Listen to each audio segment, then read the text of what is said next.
Hello, I'm Kevin Strong, author, business leader, and keynote speaker on the Real Life Advantage.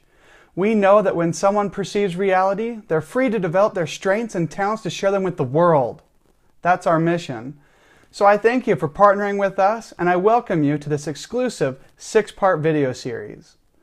In this third video, we're going to cover that life is flexible. Therefore, because there's flexibility, not expecting, people discern on what they can predict or adapt to outside of their control. Now there's way more information that we can't cover here in a few short video series, so if you'd like, check out our website for more information, schedule us for an event, or check out our 3 training options, live, online, or independent study. Through this, you and your group will gain the highest efficiency, the most productivity, the most creativity, and the biggest impact. On our subject of flexibility, if I was viewing life with flexibility, discerning on what I can predict or adapt to outside of my control, what do I predict will happen? But if it doesn't? Or can I do anything about it?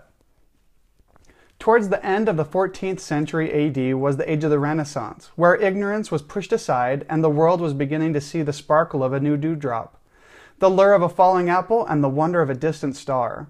It was during this time that great men and women questioned tradition, standing beliefs, and learned that there was still a lot to learn in this great world. The earth was not the center of the universe. There were planets besides our own. There was a world of mathematics that had functioned just underneath the surface where no man had yet looked. There was beauty in the colors that art began to acknowledge and share with the world.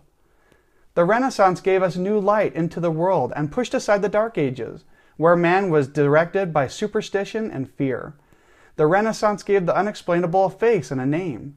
There would be no more fear. Curiosity was encouraged despite opposition from those that longed to remain in the past. This dramatic change challenged what many thought of the world they lived in, which required some that didn't predict these changes were coming a great shift in their perspective and a need to chart a new course. When we think in our time of today, the weather gets cold, a car accident occurs, a phone call of good news arrives, a woman announces she's pregnant. All of these things can be predicted, and if it wasn't predicted or changes from what we did predict, then adapting can take place for a plan B. Ask yourself, can I do anything about it? Do most people think in terms of flexibility?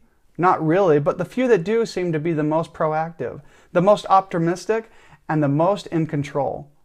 When you can do anything about it, predicting, not expecting, keeps you flexible in life's demands. When you can do anything about it, choose the best use of your time that will make a difference for the longest part of your life. Knowing that some things, even important things, won't get done, and that's okay. Thanks for watching. I wish for you, your team, that you continue to discern on what you can predict or adapt to outside of your control.